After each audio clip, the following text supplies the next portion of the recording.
Hi everyone. We're very excited tonight because we have a great guest coming along to join us who's launching a business, which is great, a new business. So we are going to invite and we'll see how we go. I hope you all had a good weekend and enjoying the lovely weather. And cooked some nice food or bought some nice food, had some lovely food delivered because we've been sending out a newsletter, and in that it had all the things that you can get delivered to your home, which was very clever. Right, so Silla, I think you need to ask to join me, honey, or we are about to join. So there we go. Hello. Hello. Very nice to see you, Silla. How are you? Thank you. Good. How are you? Need to Very well. stretch my arm.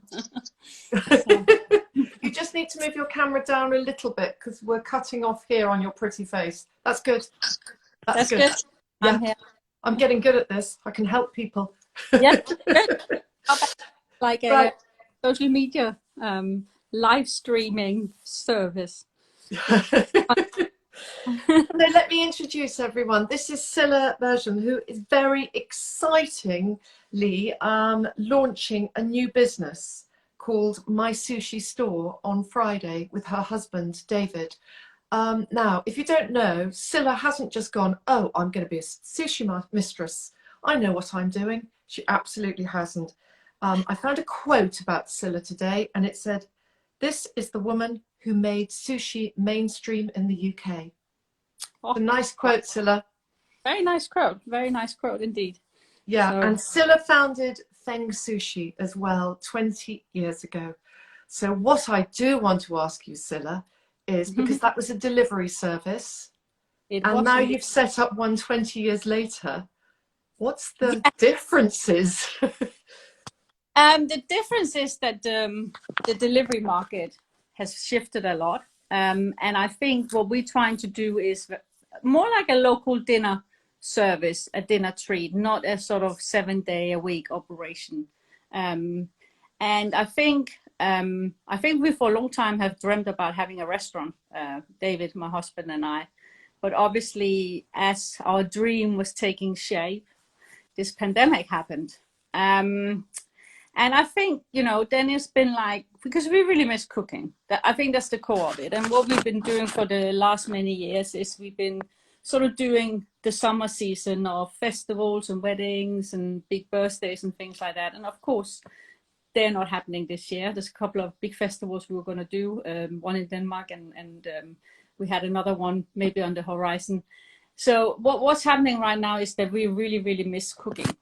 Yeah. So we've been talking about, I just really miss having someone to enjoy the food you're cooking. So I think what we're trying to do now is more like, I would say, a dinner treat, a dinner service for when people, I think it's great to see all this cooking and people are cooking much more at home, but maybe there's also days where you want to order in something you may not necessarily cook yourself from scratch. So. Definitely.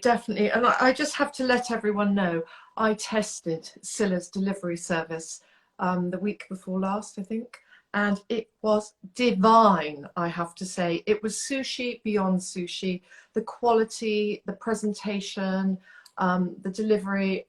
I didn't grow up with sushi, but my children have grown up with sushi, and they ate it with such enthusiasm and enjoyment and pleasure. So for anyone who's wanting some sushi, I would definitely say you need to go to My Sushi Store and order with Silla, because you've got various different menus, haven't you? You've got a menu for two, a menu for friends and family, which has 13 different items with about, I don't know, 4 to 6 items in each of those clusters. Yeah, I mean, so what we're trying to do very carefully, because it is a pilot, is focusing on ordering in really good quality fish. So we're just going to do the classic salmon, tuna, prawns, a bit of salmon eggs to start off with. So we don't have to order in really small pieces of fish. So for example, I will order whole salmon, which is much better quality, and cut that down. So I'd rather focus on having good quality and doing salmon in different ways and tuna in different ways. a little bit of prawns as well, because they're always very popular.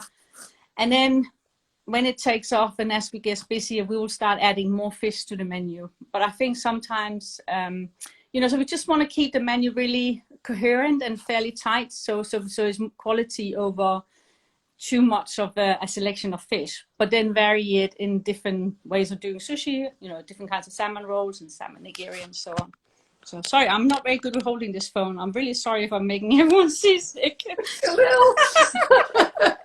We're at sea, we're chasing the salmon. Yeah. But tell me, because also one of your things is you've always shopped very sustainably. You're very aware of where your fish comes from, and you want to use the whole fish. You don't want to just use a little bit of it. No, so I've been doing a lot of work, particularly around salmon, because it is the most popular fish. And we either use Loch Duart from Scotland, or we use Bolmer, which is a sustainable Norwegian salmon. So we normally choose between those two. And then we're doing like really nice salmon crisp roll, salmon crisp, and we're doing salmon skin roll. We're doing something with the belly on top of sashimi and nigiri and all the things that's really popular. But just to make sure we get the best use out of the fish. I'm also playing around with something which we hope to launch later on, but it's a new version of ramen using a really intense ramen stock made from salmon. And it sounds, because when people think salmon, the fish, they think chowder and things like that, and it's really different. It's a bit too early to launch that as well, but we're hoping to add a ramen night at a later stage, particularly like come autumn. It'd be nice to have sort of ramen first day or something like that. So I think, we want to make sure that it's, we share our passion for doing things, and we're trying to come up with menu ideas to utilize as much as the ingredient as possible. Yeah. Can we just talk about your journey to where you are today? Yes. So you were born in Denmark, and you spent summers cooking with your grandmother and your mother on islands. You were quite a foodie family. Yeah. Your mother had a passion for herrings. Yeah. And that's sort of part of it. So, you've grown up fishing, you've grown up around smokehouses, you really understand fish. There's no doubt about that. Yeah. So, I mean, we always, been eating really like home cooked meals. I can only remember on one occasion when my mom burned the dinner and we didn't have dinner. I mean, it's such a clear memory in my mind from around when I was 8 years old. Unfortunately, she burned the dinner, she got a hissy fit, and we didn't have dinner. And it was like such a shock to me that there was no home cooked dinner. So I think, we always grown up with everything being made from home, and then a grandma who was really into all the traditional fish. And summers were spent sailing or by the beach, and lots of fish. So I always had a passion for fish. But I didn't learn how to make sushi until I came to London. Is from London I sort of picked up sushi, actually in Chelsea. But then when I was very young, I went on a couple of trips to Japan and picked up a lot of my skills then. Yeah, because you did a degree back in Denmark, and then you came to London and did your master's in philosophy. Yes. And to support yourself, you got a job in a sort of sandwich bar, but it was doing open Danish sandwiches, rye bread, pickles, fish. But you noticed on the side that the sushi was selling more. Yeah, so I met these two very eccentric guys who'd opened up this little sort of sushi bar called Smørrebrøds Bar in Chelsea, in Draycott Avenue, actually, just across from the Ivy. And they were making the sushi, and I came along to do the Danish smørrebrød. But then, the sushi was obviously much more popular. Back then, I would say it was more sort of what AB1 International would eat. And then so I slowly picked up on the sushi, and I just loved it. And the guy who was in charge of sushi started teaching me more and more. And then there's a really funny twist to that story because Imran Khan was living above us, and he was going out with Jemima Khan, whose brother, Robin Burley, owned Burley Sandwiches. And he then offered me a job to come and set up the first grab-and-go sushi concept in Canary Wharf. And the first thing he did was actually send me to Japan for 3 weeks to learn more skills. So he was actually a really, really nice man. And I worked for him for 3 years. And then came back to my previous boss and co-founded Feng Sushi on Fulham Road in Chelsea. So it's quite an interesting journey, which has Imran Khan in it. No, that's amazing. I never met, but he was part of the story. Yeah, very good looking. But you set up Feng Sushi, co-founded it in 1999 and kept it going for 16 years when you were still part of it. You opened up 6 outlets. 10, 10. Oh, 10. Well, there I you did, go. yeah. I did 6. We did 6 before Luke Johnson bought the majority shareholding, and then I did another 4 whilst I was working with him, and then I left in 2015 after 16 years. Yeah. But you many times went back to Japan to just fine out your skills, to learn a bit more. Yeah. You had a lot of trips over to Japan, didn't you? Yeah, I mean, I had 4 trips. I had 4 trips of sort of 3 weeks, and I haven't been for a very, very long time because then, children came along and marriage and things like that. So I'm sort of desperate to go back and pick up on some more. But I would say Japan is absolutely paramount for learning the basic skills. And that's where I learned all the sort of key things. But I've since traveled sort of to Australia and to America and to South America and worked with sushi chefs there and visited sort of really good sushi places. And I think you learn a lot from the global sushi network these days as well. It's good to go to Japan for the foundation, but then it's very inspiring what happens elsewhere. As we can see in London, there's really interesting things happening on the sushi front here as well. Well, sushi is just a normal food now, I would say. It still needs to be quality, but it's just available on every high street, isn't it? So, I mean, I think for many in the UK, it's become very much a lunch option as well. I mean, that's obviously with some of the high street brands. And I think it's fantastic that it's such an everyday eat. But I think it's good to also treat it sometimes as something special because there's different entry levels, I would say. So. Yeah, no, I agree with you there. Absolutely. And so then you've written a book called Rabata. Yes. Which is your skill again on cooking on the coals for those who don't know it. So this is all about the Binchutan coals and how to do Japanese style barbecue.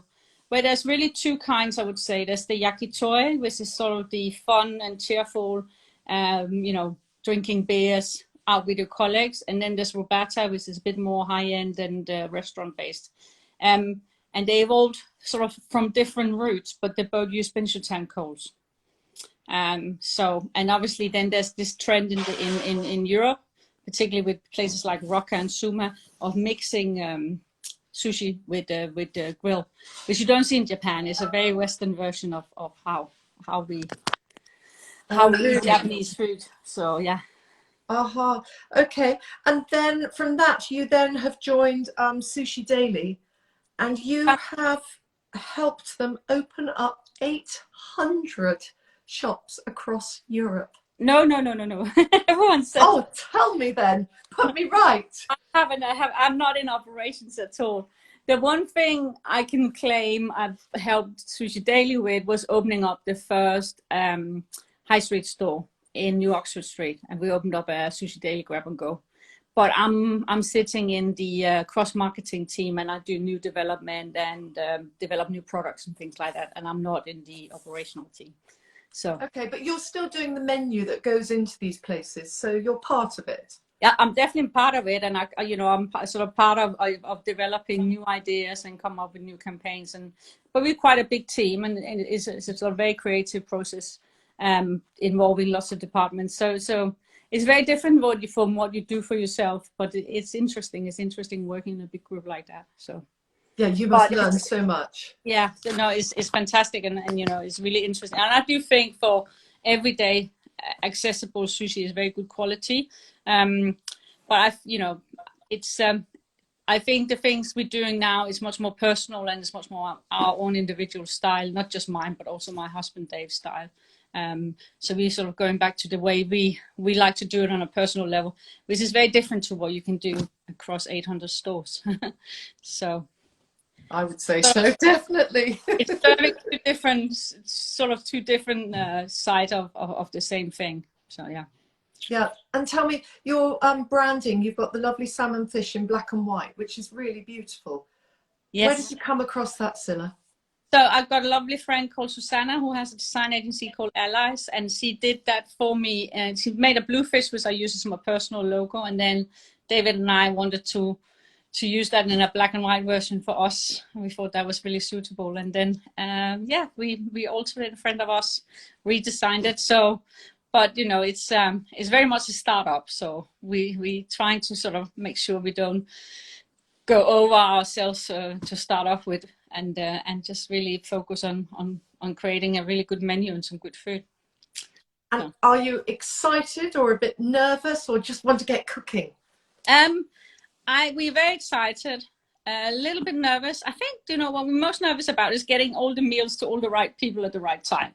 But we've done it. I don't understand why I'm nervous about it, because I've done it so many more times, but it's just sort of getting over that logistics. But I think it's really nice the way we've done it, because everything is on pre-order, you order before Thursday. And so planning and making sure we don't overorder. I just think for having something during these times, you just want to make sure that you don't, you know, end up having too much of something or waste anything, or, you know, I just want it to be, you know, the best quality ordered in on the day, all made on the day, and then having a couple of days before the orders goes out to plan everything that allows for that. So that's why we set it up like that. So we're obviously starting with Saturdays, but we hope to do Fridays as well later on. Brilliant. And tell me again, you said where you get your salmon from, which comes from Scotland. Where do you get your tuna from? So tuna is yellowfin, a long line caught. I don't use bluefin tuna. I do eat or cook with bluefin tuna when I'm in Valencia, and I get something that's certified sustainably fished. But I know bluefin tuna is really popular with the high-end restaurants, and I think I would reserve it for them. I've always been very keen on not using bluefin tuna. I mean, first of all, it's probably too expensive to where we position ourselves, and then there is issues around sustainability, which I think if you go to a high-end restaurant, they can afford to buy the certified bluefin tuna, but it's a really, really expensive fish. And we have amazing supply chain of yellowfin tuna into the UK. Got some companies working really well on that, and they actually is sustainably fished from fisheries where there's enough fish. And then it's all marked and numbered, and then it's super frozen on the boats, like they used to do, or like they do with the bluefin. So it's actually really, really fresh. It gets defrosted when it arrives in England just before you order it. So you place your order, and then they put it into a very amazing defrosting machine, and so it's really good quality. Gosh, I've heard about these sort of rapid freezing and then quick defrosting, and you'd be hard pushed to know it had ever been frozen. Yes, I would say so, because it gets frozen at -16 when it's just bled after being caught. It's obviously a hot mammal. It's 37 degrees circulation system, so it gets bled and then literally dipped into this nitrogen freezing method, and then so it's just really fresh. Apparently, and I mean, I have actually seen that sometimes when you see a whole chamber of these loins being defrosted, they will move, they'll vibrate on the shells, because it didn't finish metamorphosis before it reached -60. So it's still got some energy to do some movement in it. Like electric currents in it that needs to. That's incredible. And where do your prawns come from that you use? So we are using tiger prawns from sustainable Vietnamese fisheries for now, and I would like to move to the MSC king prawns at a later stage. So I just need to source them. There's a few things that's not as easy to get hold of as normal. So yeah, has it been more difficult in COVID to get the right rice, the right fish, or it's just taken more effort? It's just taken more effort, and I think initially people panicked a little bit, or the suppliers panicked, and also, you know, it was really a tough time, I think, for the restaurant suppliers, because overnight they had to make a decision what to do, either close for a while or change the whole setup to home delivery. And for the ones who serves the Japanese restaurant trade, that's very tricky, because I don't think private use of sushi rice is that enormous, and fish and things like that. So a lot of initiatives has been done on repacking fish and doing these home deliveries. Maybe easier with fresh fish and fruit and veg than something more specialist than Japanese stuff. But it's picking up now, and luckily the supermarkets have still been okay with sushi. So there has been some market for it. Yeah, they have. And tell me how you cook your rice for your sushi, because there's so many different stories I hear. Yeah, and I also changed, So this is quite like after stubbornly doing it the same way for 22 years, I found a new way of doing it. So basically, I used to wash the rice by sort of filling it with cold water and then put my hands through it and get rid of the starch and then tipping out the water. And I got really tired of walking into restaurants where the chefs would leave the tap running on the water. So not really washing the rice, but just wasting a lot of water. And I got really tired of that. So I developed this new way where I'm actually rubbing the rice and I'm sort of getting the starch off the grains.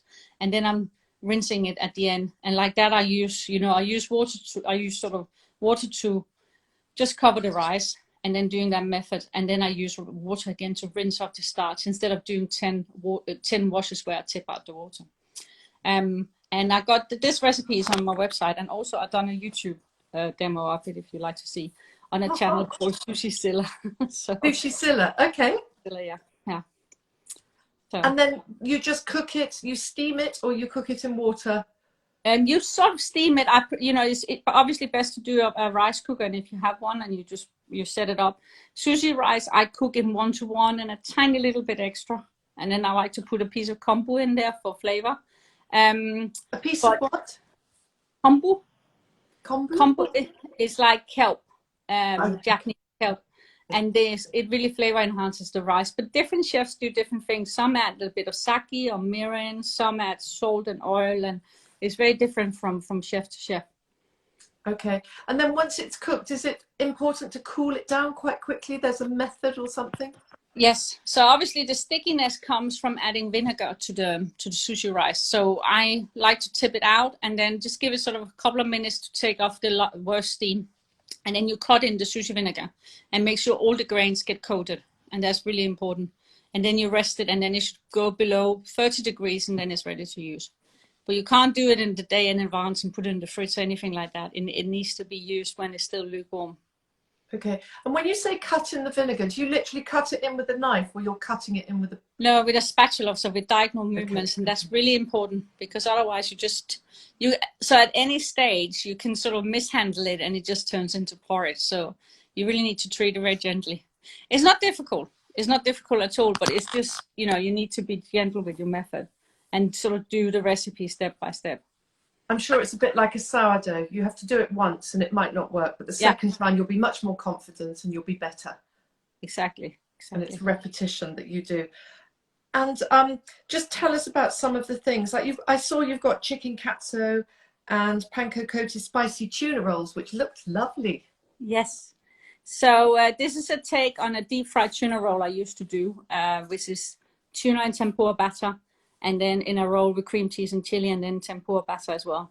But I don't think the tempura travels so well, so I changed it to panko. So it should still be lukewarm when it arrives, and the batter doesn't fall off in transportation. So it's just a new version of a very classic roll. It's really naughty, and to eat one by yourself is not recommendable. It's a shareable thing, but it's really nice. A couple of pieces, because you have the richness of the tempura batter, you have the crunch of the panko, you have the leanness of the tuna, spice, creaminess. You have a little bit of everything in one bite. That sounds delicious. Really, really does. And can I ask you how your sushi has evolved over the time? Because obviously you've just sort of taken a twist on something and changed it. So do we have Silla's sushi now? Or are you still doing classics? No, I would say, I think the one thing in Feng Sushi I was really allowed to just develop. And the good thing is, if things sold, they stayed on the menu. It was quite ironic when I left. I had taken things off the menu the year before they didn't sell. And one of my colleagues at Sushi Daily came and showed me like 2-3 years later an Instagram post. Look at all these new dishes they're launching. They look really good. It was like 6 of my old recipes that were coming back on. I was like, oh, wow. It made me quite proud. I was like, yeah, okay, there's still some of my DNA there. So I think for me, it was always about more green, more crunch. I'm not too keen on sushi. There's too much sauce. I've just been talking about the deep fried tuna roll, which is very naughty. But for me, I I think a little bit of teriyaki sauce, a little bit of mayo is allowed, but when you have layers and layers of it and too much grill and mozzarella cheese on top, and sort of it gets too much. Okay. So for me, I like the quality of the fish, and then I like to get a lot of the crunch from vegetables or from micro herbs or from herbs or things like that. So playing a bit more on the sort of green side of things. The healthier rather than the crunchy batters. Yes. So And I also, mean, I do like to love tempura, but I think tempura is best eaten on location. yeah, it's things like that. They sort of, the heat changes them as they cool down. Yeah. They sort of soften. But you like playing around also with your grains, don't you?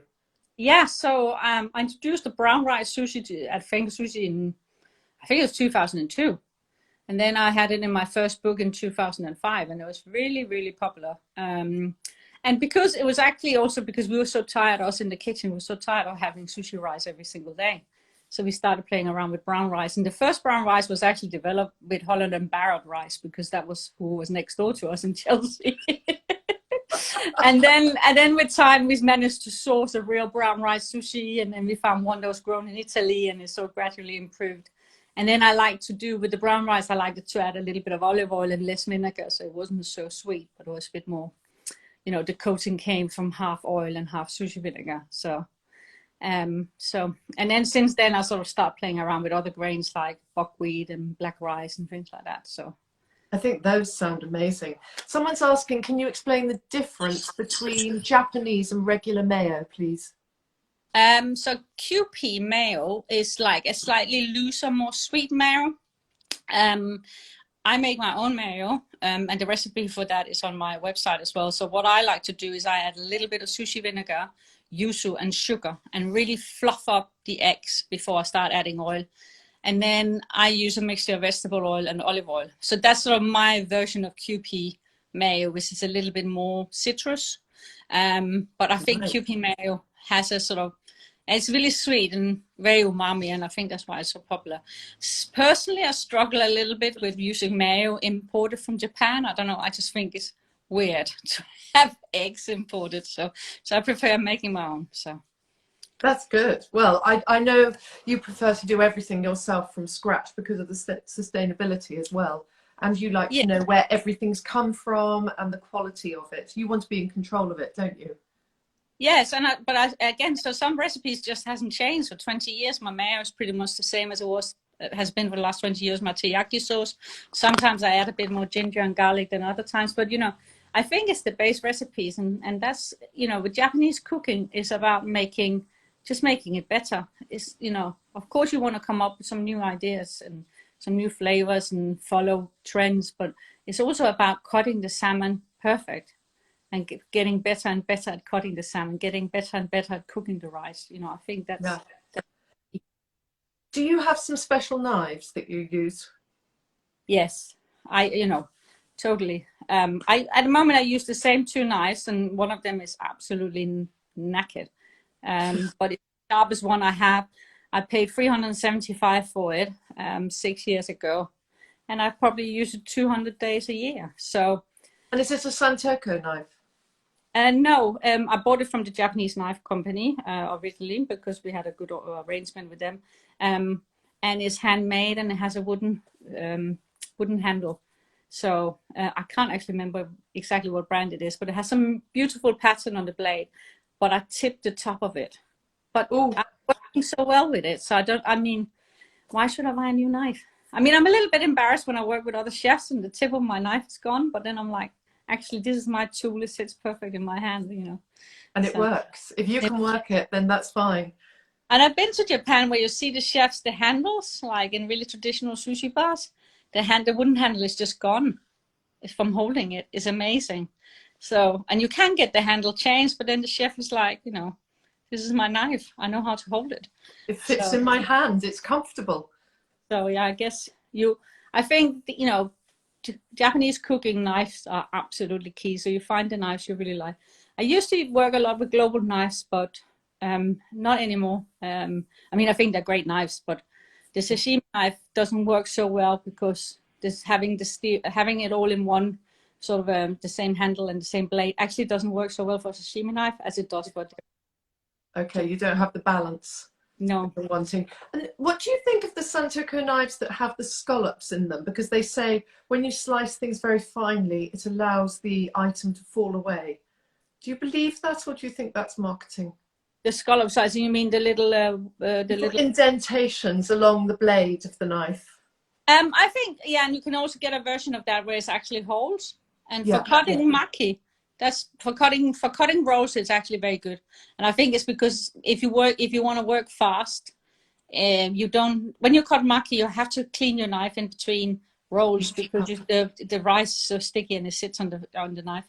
So I guess that's one way. And I think they're really good for sort of cutting vegetable julienne style and all the prep. So, but it's not, I wouldn't say it's my preferred knife for sushi. I have like this Deba knife I'm talking about, a sashimi knife, and then I have a filleting knife that's really bendy, and that's my three knives I use for everything. I love my filleting knife. I love the flexibility. You can just sort of steer around things. Yes, it totally. sort of almost turns corners for you if you trust it. And then obviously I use a whetstone to sharpen my knives. I'm really into my whetstone and doing it properly, making sure I use the whole stone. There's nothing that can get me more upset than when you work with chefs and they just start carving out the stone. You know, it's all about using the whole stone and clean and make sure you don't leave your stone in water. It needs to be, it's really bad for bacteria growth and things like that. So all the hygiene around the stone and how to look after the stone and how to look after your knives, that's something I really revere. You know, I think that's really important. We want to see in your drawers. We want to see your kit. And you used to do an awful lot of teaching, didn't you, at the Billingsgate? Yeah, Billingsgate and Divertimenti and Leeds, and I've done some in Borough Kitchen as well. So yeah, I've been teaching a lot. Billingsgate is obviously on hold at the moment.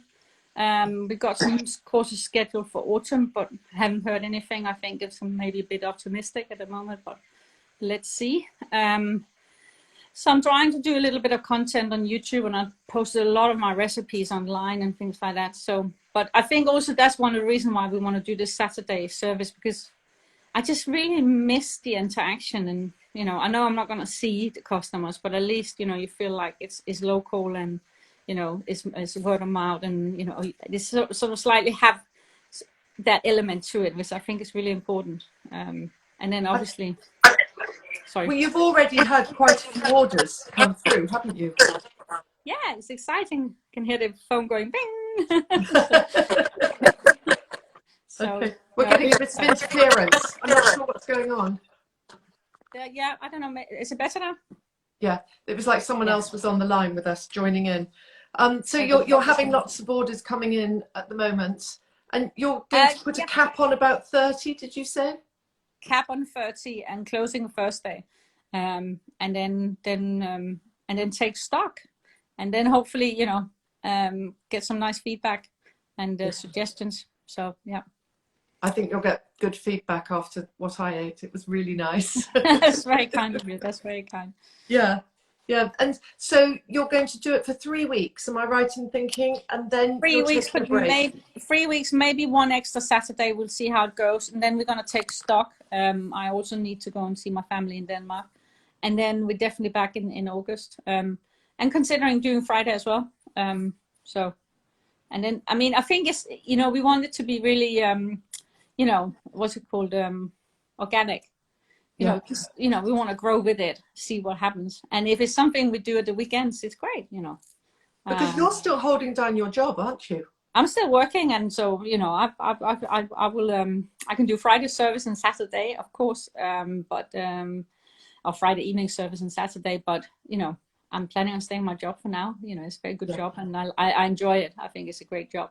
But, you know, I think also, you know, I miss working together with my husband. He was part of the Feng Sushi team, so it's nice to do this together. Okay, so he's a sushi master as well, like yourself. He was heading up the production kitchen, so he was in charge of all the fish ordering and cutting fish.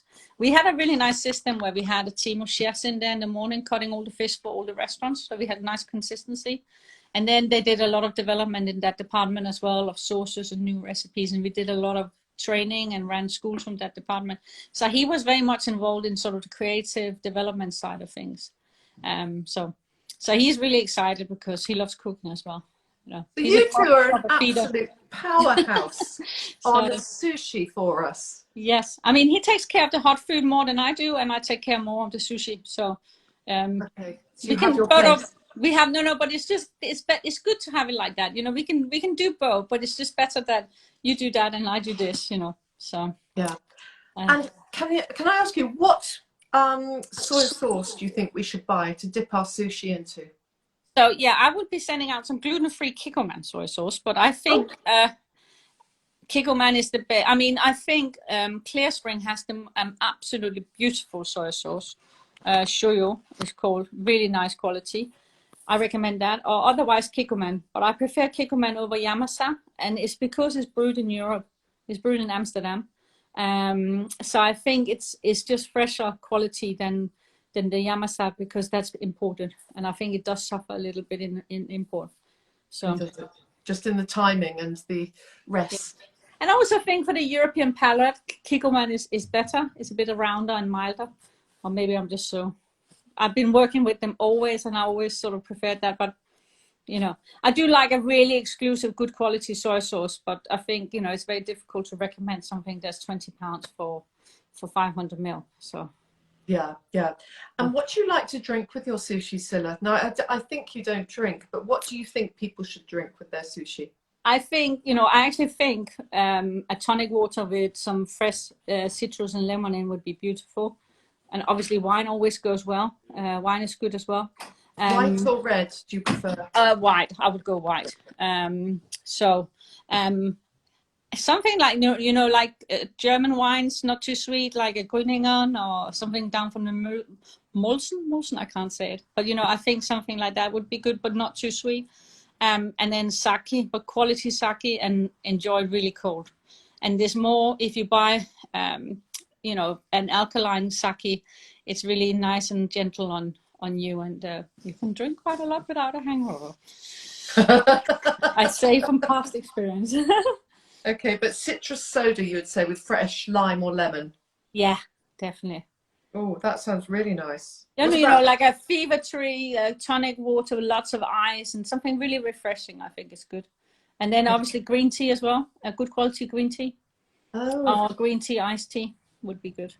Yeah. Okay.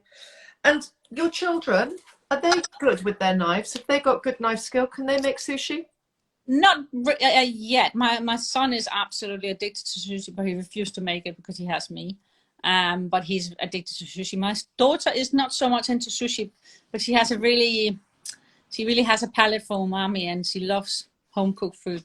And she's really good in the kitchen, actually. She came down to the cookbook festival, the kitchen, and helped us out one day, and it was amazing. So. Oh, brilliant! That's fantastic. Yeah. Well, can you just tell everyone again where they can order from, where they can get it? And yes. Then... So it's for Saturdays to start off with. And we're starting this Saturday. You can order until Thursday. Then it's the cutoff time. We deliver to Shepherd's Bush, Acton, Chiswick, Hammersmith, and Barnes. We decided on Barnes. And the minimum order is £30. And we are testing it for 3 Saturdays, potentially 4. And then we're coming back in August, and hopefully including a Friday service as well. And then we're taking it from there. Hurrah! Well, we're excited. We're very excited. Yes. Can I just ask you to give me, because we have to do this part, your food inspiration, be it a film, be it a book, be it a chef? Oh, yeah, I did. Oh, yeah. So I bought this book called Whole Fish. Where is it? I just bought it. Whole Fish Cookbook by Mr. Neeland, Australian young talented chef who does I just read it from back to front. Really interesting book. But he treats bigger fish more like a piece of meat, and he ages and he hang in and he uses all parts of it. Really interesting. So yeah, so that's really good. And film. Oh, that's always a tricky one. Which film does really inspire me? I'm a bit lost on that one. Don't worry. And yeah. What's your favourite kitchen tool? I think a good scaler, and it needs to be the fish shaped one. I don't actually know what it's called. I call it the French fish scaler. I don't know if it is. And I just saw it in Morrison for £2. but you know, it's the one shaped as a fish, and I think it's a really good tool to scale your fish without ripping the skin, because there's nothing worse. So I really like that, on top of my knives, of course, but yeah. Yeah, your knives are natural. And how do you, at the end of the day, get the fish smell out of your hands? Cold water, and preferably lemon juice. But if your fish is really fresh, your fish hand shouldn't smell of fish. Yeah, So you won't have it. No, that's good. So. That's good. Not lots of people know that. Silla, Yeah. it's been absolutely brilliant talking to you. Thank you very, very much. We wish you the very best of luck. Thank you. Get ordering, everyone. I've placed my order just before this Oh, talk, so thank you very much indeed. Okay. Thank you. West London is just going to be swimming in Silla's sushi, and it is called, again, everyone, My Sushi Store. Thank you very much. Okay, thank you. Thank Bye-bye. Bye-bye.